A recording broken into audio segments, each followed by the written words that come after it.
তুমি দেখো মাকে কেমন ইন্সপায়ার করে দিয়েছো। হ্যাঁ মা প্রথমবার এইরকম এই যে এই ধরনের ব্লাউজ পরছো ও মা। হ্যাঁ, হ্যাঁ ভালো প্রথমবার। লাগছে, তাই তো দেখছি ভালো লাগছে। আমি তো জীবনে কখনো দেখিনি তোমার কি এরকম বিয়ে বাড়ি ব্লাউজ তো পরতে। মানুষ এরকমই পরে যায়, সুন্দর লাগছে।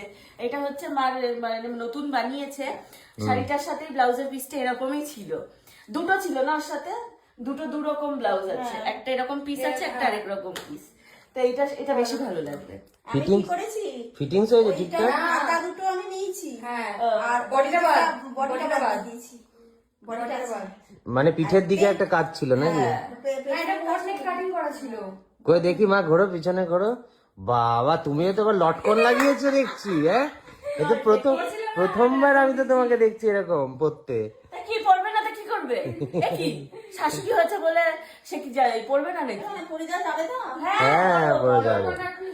আরে মা কোনো সময় এরকম সাজে না, মানে এরকম ব্লাউজ পরে না বা এরকম ভাবে শাড়ি পরে না।